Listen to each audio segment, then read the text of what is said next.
මම මාතර ශාන්ත තෝමස් විද්‍යාලයේ විදුහල්පති නයනප්‍රිය පෙරේරා අප විද්‍යාලයේ 2025 වර්ෂයේ නවනිපියුම්කරුවන් වෙනුවෙන් පවත්වන ලද තරඟය සහ එහිදී තෝරාගත් ඒ තරඟකරුවන් අතරේ අපේ විද්‍යාලයේ 10 ශ්‍රේණිය ඉගෙනුම් ලබන ගැමුණු හසන්ජේ ශිෂ්‍යයා විද්‍යාලයේ තරඟයේදී ජයග්‍රහණය ලැබමින් ඉදිරිපත් කරා නව නිපැයුම. අපි මේ නව නිපැයුම පළාත් මට්ටමේ කලාප මට්ටමේ තරඟ වලට ඉදිරිපත් කරලා ඒවයින් ජයග්‍රහණ ලබාගෙන අවසාන වශයෙන් දකුණු පළාත් තරඟාවලියේ මුල් ස්ථාන 10 අතරටපත් වුණා. ඒත් එක්කම අපේ ශිෂ්‍යයා විසින් ඉදිරිපත් කරපු මේ නව නිපැයුමට ලොකු වටිනාකමක් එකතු වෙනවා මෑතකදී ඇති වූ व्यसनකාරී අර්බුදකාරී තත්වය. මම දැන් මේ පද්ධතිය ජලාශයකට යොදාගන්නේ කොහොමද කියලා පැහැදිලි කරන්නම්. මම මේකට උදාහරණයක් ගන්නේ මහවැලිගඟ සම්බන්ධ වන කොත්මලේ ජලාශය.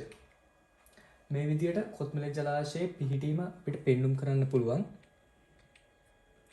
මේ ස්ථානවල තමයි මම මේ නිපදවල තියෙන D dams වර්ෂා මාපක ස්ථාපනය කරන්නේ. මේ සෙන්සර්ස් දෙකක් අතර පරතරය කිලෝමීටර් 4යි. දැන් මම උදාහරණයට ගත්තා මේ කොත්මලේ ඔය ආසන්න ප්‍රදේශයට, ඒ කියන්නේ නුවරඑළිය සහ සමනල රක්ෂිත ආසන්න ප්‍රදේශයට වර්ෂාපතනයක් ලැබුණම කොහොමද මේ පද්ධතිය මගින් ඒ ජලාශ කළමනාකරණය සිදු කරන්න කියලා. මේ විදිහට බලා ගන්න පුළුවන් මේ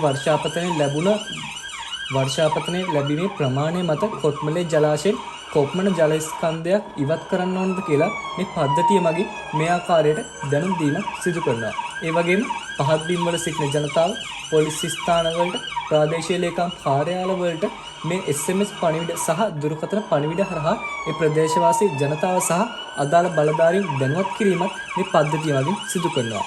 ඒ වගේම මේ D dams වර්ෂා මාපකයට සහ මේ සමස්ත පද්ධතියටම මම පේටන් බලපත්‍රය අයදුම් කරලා තියෙනවා. මේ තියෙන්නේ මම නිපදවන්න බලාපොරොත්තු වන මේ D dams වර්ෂා මාපකය. මේ වර්ෂා මාපකය මගින් තමයි මේ සමස්ත පද්ධතියේ ක්‍රියාකාරීත්වය සිද්ධ වෙන්නේ.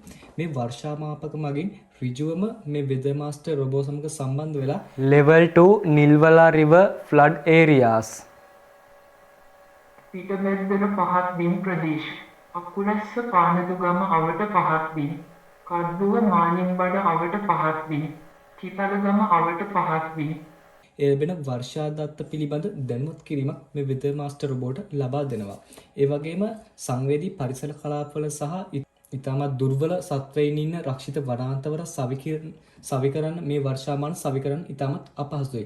ඉතින් ඒකට විසඳුමක් විදිහට තමයි මේ ආකාරයට ඩ්‍රෝන් යානා මගින් මේ D dams වර්ෂාමාපක පද්ධතියම ස්ථාපනය කරන්නේ. මම දැන් මුලටින් රක්ෂිතයේ ආසන්නයේ තියෙන වර්ෂාමාපක වලට કૃත්‍රිමව වර්ෂාවක් ඇති කළා පෙත්තර අමුණ ස්වයංක්‍රීය විවෘත වන ආකාරය පෙන්වන්නවා.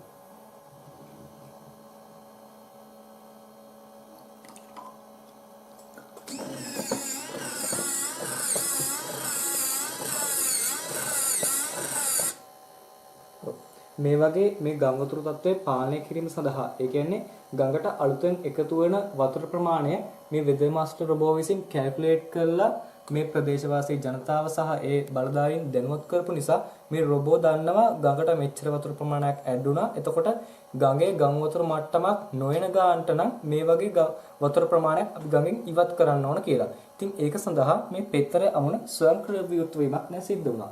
ඉතින් මේ ගම් වතුර තත්ත්වය පහව ගියාට පස්සේ මේ පෙත්තර අමුණ ස්වයංක්‍රීයව නැවත වැසීමක් සිද්ධ වෙනවා. ඒ වගේම මේ ආකාරයට මේ ප්‍රාදේශීය කාර්යාලවල සවිකරන පාලන පූර්ව මගින් ඒ ආධාර බලධාරීන්ට මේ පෙත්තර අමුණ ස්වයංක්‍රීය විවෘත කිරීමේ සහ වැසීමේ පහසුකමක් තියෙනවා.